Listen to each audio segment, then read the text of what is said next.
किसान वीरों नमस्कार, मैं Himanshu Sahu. Welcome to our farming support channel. किसान वीरों, इस वीडियो में हम कवर करने वाले हैं डीएपी की कंप्लीट जानकारी। वैसे तो इसका फुल फॉर्म होता है डाई अमोनियम फास्फेट, लेकिन ज़्यादातर किसान इसका आजकल उपयोग करने लगे हैं। तो इसके बारे में हम कंप्लीट जानने वाले हैं कि इसका उपयोग क्या है, इसकी शुरुआत कैसे हुई थी और क्यों किसान इसी खाद को पूरी तरह से उपयोग करते हैं और पौधों को अपने पूरे जीवन काल में इससे क्या क्या फायदा देखने को मिलता है, जिससे फसल में इस खाद का हम उपयोग करते हैं तो हमें दूसरे खाद की जरूरत क्यों कम पड़ती है। तो इसकी हम कंप्लीट जानकारी आपको देने वाले हैं। उससे पहले जो हमारे नए किसान वीर है वो चैनल को सब्सक्राइब करना बिल्कुल भी ना भूले और पास में घंटी भी जरूर दबाएं। तो किसान वीरों, डीएपी के बारे में हम पॉइंट वाइज जानने का प्रयास करेंगे। तो सबसे पहला हमारा पॉइंट आता है डीएपी क्या है। तो डीएपी उर्वरक कृषि में उपयोग होने वाली क्षारीय प्रकृति का एक रासायनिक उर्वरक होता है, जिसका पूरा नाम आपको पहले ही बता दिया गया था, डाई अमोनियम फास्फेट। और यह विश्व में उपयोग होने वाले सबसे लोकप्रिय और महत्वपूर्ण फास्फोटिक खाद में से एक माना जाता है, जो कि पौधों को फास्फोटिक खाद काफ़ी ज़्यादा महत्वपूर्ण मदद करता है, जिससे पौधे में उत्पादन अच्छा देखने को मिलता है।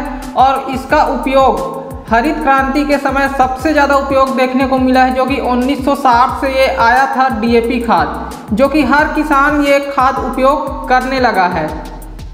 तो इस खाद की बात करें तो डीएपी फर्टिलाइजर पौधों में पोषण के लिए नाइट्रोजन फास्फोरस की कमी को पूरा करता है, जिससे पौधों को पूरा पोषण मिल जाता है। और इसमें बात करें परसेंटेज की तो इसमें 18% नाइट्रोजन होता है और 46% फास्फोरस इस खाद में देखने को मिलता है, जो बाजार में पोषक तत्वों के साथ 39.5% घुलनशील फास्फोरस और 15.5% अमोनियम नाइट्रेट के साथ 50 kg के पैक में देखने को मिलता है। तो ये हो गई डीएपी की सामान्य की डीएपी क्या होता है। अब हम लोग जानने का प्रयास करते हैं कि डीएपी खाद का उपयोग कहाँ कहाँ करते हैं, कौन कौन से पौधों में उपयोग हम इसको कर सकते हैं और इसके फायदे भी जानने वाले हैं। तो सामान्य तौर पर बात करें तो पौधे या फसल हो, उसके पूरे जीवन काल में लगभग 16 पोषक तत्वों की आवश्यकता होती है, जिसमें नाइट्रोजन फास्फोरस एक सबसे महत्वपूर्ण और प्रारंभिक पोषक तत्व पौधों के लिए माना जाता है। तो डीएपी खाद इन पोषक तत्वों के लिए सबसे अच्छा स्रोत माना जाता है, जो मिट्टी के संपर्क में आने से पानी की मौजूदगी में आराम से घुल जाता है। इसके अतिरिक्त इसमें पाया जाने वाला सबसे उत्तम खाद फास्फोरस मिट्टी के संपर्क में अच्छे से घुल जाता है, जो पौधों में जड़ों के विकास में काफ़ी ज़्यादा योगदान प्रदान करता है। इसके अतिरिक्त यह पौधों की कोशिकाओं में विभाजन में भी काफ़ी ज़्यादा योगदान करता है।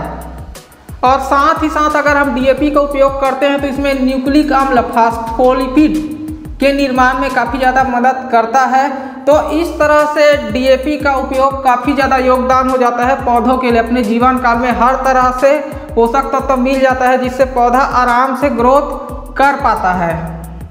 अब बात करते हैं डीएपी की कीमत के बारे में। तो हमने देखे हैं कि पिछले कुछ वर्षों से डीएपी खाद की कीमत में काफ़ी ज़्यादा बढ़ोतरी हुई है, जिससे किसान काफ़ी ज़्यादा परेशान हुए हैं। लेकिन अभी इस साल 2021 में तो काफ़ी हदें ज़्यादा पार कर गई थी, क्योंकि डीएपी की कीमत 1900 तक चला गया था, जो फिर से अब 1200 पर आने लगी है। तो इस हिसाब से इसकी ग्रोथ का हम कैलकुलेशन करें तो 58% की ग्रोथ डीएपी खाद में हो चुकी थी एक वर्ष के अंदर। वही हम अगर पिछले कुछ वर्षों से इसकी गणना करें तो 5-10 वर्षों पहले इसकी कीमत 300 से 600 हुआ करती थी, जो अब दोगुने से तिगुने कीमत पर किसानों को खरीदना पड़ रहा है। और फसल की कीमत उस हिसाब से कैलकुलेशन करें तो फसल की कीमत में उतना ज़्यादा बढ़ोतरी हुई नहीं है, मात्र कुछ थोड़ा बहुत बढ़ा है। लेकिन डीएपी और खाद एनपीके का रेट इतना ज़्यादा बढ़ गया है कि किसान परेशान होने लगे हैं। अब हम अगला बात करेंगे कि भारत में इसकी कंपनी कौन कौन सी है। फर्टिलाइजर कंपनी जो टॉप में सबसे ज़्यादा फर्टिलाइजर बेचती है, तो ये आप स्क्रीन में पढ़ सकते हैं। मैंने सामान्य आपको स्क्रीन में भी ये जानकारी दे दी है। जो सबसे ज़्यादा उपयोगी है Chambal fertiliser and chemical limited होता है, जो 1985 में स्टार्ट हुआ। इसकी हेडक्वार्टर की बात करें तो ये दिल्ली में है। उसी के बाद है क्रोनोडल इंटरनेशनल लिमिटेड है, दीपक फर्टिलाइजर है, फर्टिलाइजर एंड केमिकल है, उसके बाद गुजरात नर्मदा वैली फर्टिलाइजर कीमत है, उसके बाद गुजरात स्टेट फर्टिलाइजर है, हिंदुस्तान फर्टिलाइजर कॉरपोरेशन लिमिटेड है, Indian farmer fertiliser corporation limited है, कृषक भारती कॉरपोरेशन लिमिटेड, उसके बाद आता है मद्रास फर्टिलाइजर लिमिटेड जो कि 1966 में स्टार्ट हुआ था, जो इसकी हेडक्वार्टर चेन्नई में है। तो आप आराम से इसको रोक कर पढ़ सकते हैं, वीडियो प्यूज करके आप पढ़ सकते हैं कि भारत में सबसे ज़्यादा टॉप 10 कंपनी कौन कौन सी है।